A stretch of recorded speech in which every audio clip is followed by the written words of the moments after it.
President Trump's primetime speech last night to Congress, which was broadcast live on all of the big brand name networks, interrupting their regularly scheduled programming to reach the normies, was probably his best speech ever.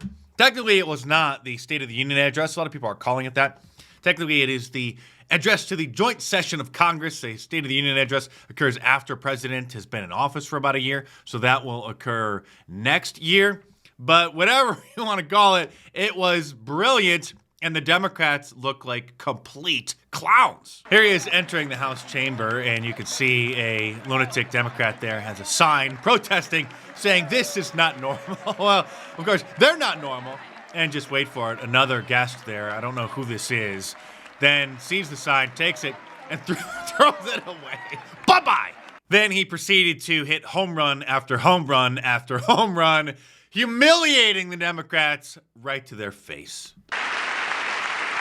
The media and our friends in the Democrat Party kept saying we needed new legislation. We must have legislation to secure the border. But it turned out that all we really needed was a new president. Look at him sitting there, stewing in their anger. At one point, he started listing off all of the waste, fraud, and abuse that Doge has been discovering, of course, further angering the Democrats. $40 million to improve the social and economic inclusion of sedentary migrants. Nobody knows what that is. $8 million to promote LGBTQI+ in the African nation of Lesotho, which nobody has ever heard of. $60 million for indigenous peoples and Afro-Colombian empowerment in Central America. $60 million. $8 million for making mice transgender. This is real. Actually, that program probably should stay because it sounds like those are some rogue scientists searching for well, you're not allowed to say a cure for transgenderism or other sexual orientation disorders, but it sounds like that's what they're doing. I've covered these rat experiments in the past. I don't want to go off on a big tangent in this video, but they have discovered that by artificially increasing the estrogen level in the wombs of pregnant rats, they can make the rats gay or transgender because it rewires their brains, the male rats, because their brains are being bathed in too much estrogen. And the evidence is pointing that that's what's happening in many cases with the transgender humans, but you're not supposed to talk about that because, again, then you're a Nazi eugenicist, and there's nothing wrong with them at all. They're amazing heroes. They're the next phase of human evolution and the civil rights leaders. But anyway, that's a whole other story. Back to the speech. With no end in sight, the United States has sent hundreds of billions of dollars to support Ukraine's defense. And Israel, of course, but can't talk about that. With no security, with no anything. Those are Democrats applauding the only time that they ever applauded during the entire speech. But wait for it.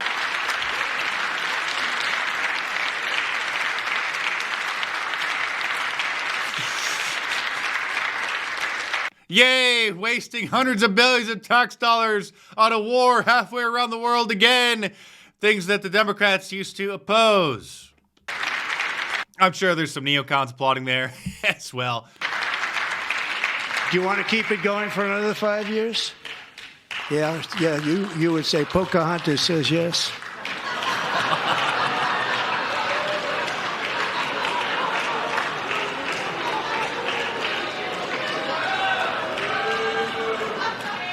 But Pocahontas' and the Democrats' joy would soon fade because President Trump went no holds barred. My administration is also working to protect our children from toxic ideologies in our schools.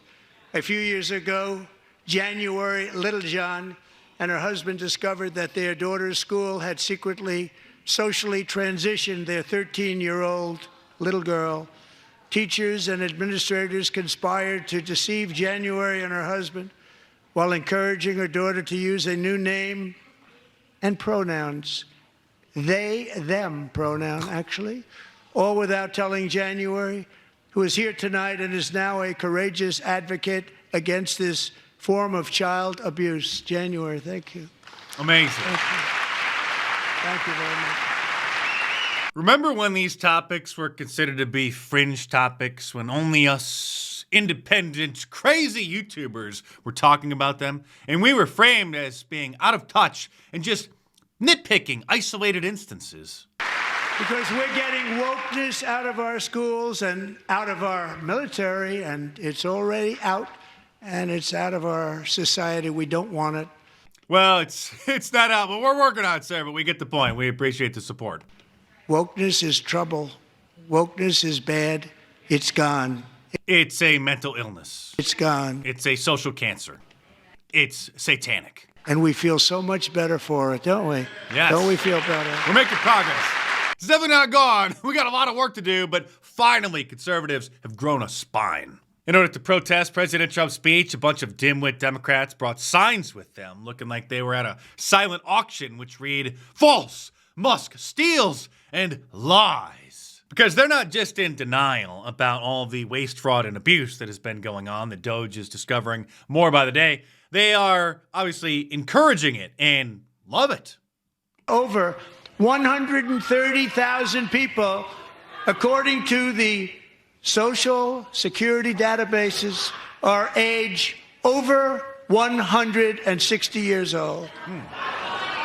We have a healthier country than I thought, Bobby.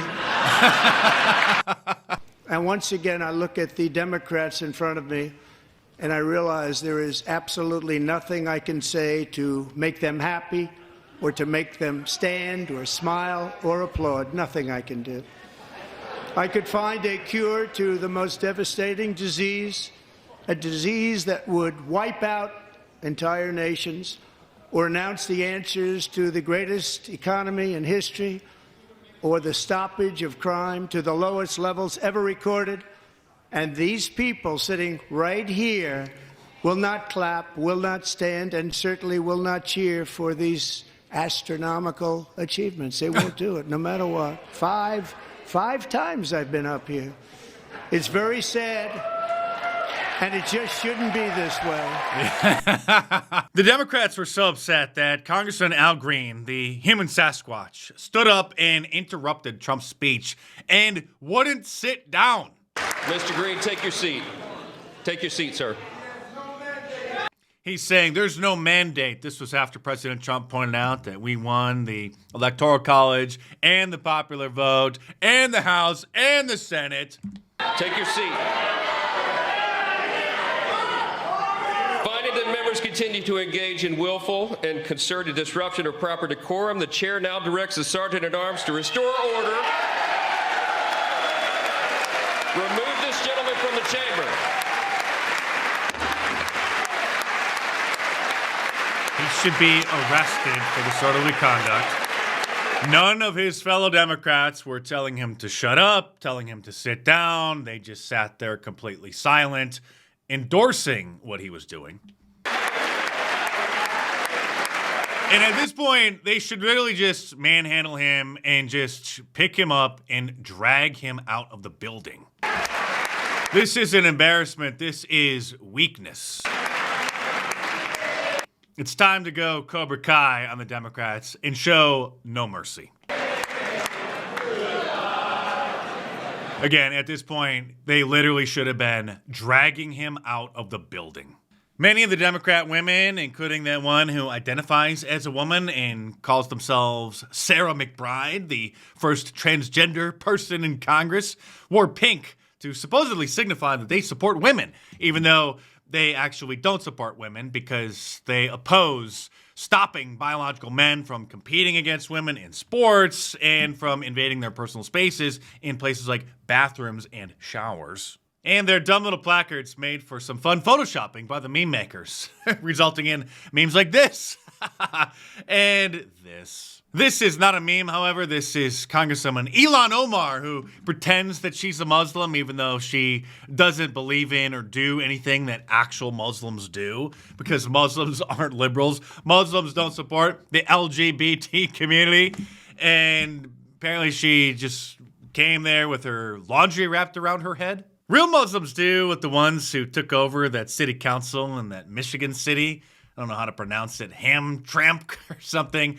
Well, they literally just took over the city council and then they banned the pride flag from being displayed on public property, which is now a common occurrence in most cities across the country, leaving many of the Ivy League liberals who thought that they were just some poor minorities who fit into their intersectional worldview of oppression, made them feel a sense of betrayal.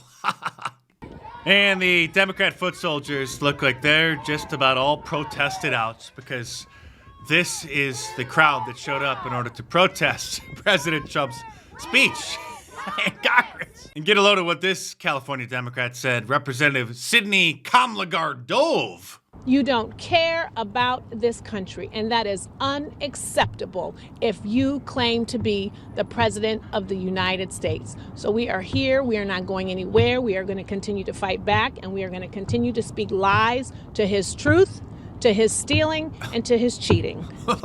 Of course you're going to continue to speak lies to President Trump's truths. And I'll continue to post uncomfortable truths over on my locals page, which would cause problems if they're posted on the big tech platforms. And it's a great way to sponsor my channel for $5 a month. So head on over to markdice.locals.com or click the link in the description below and check it out.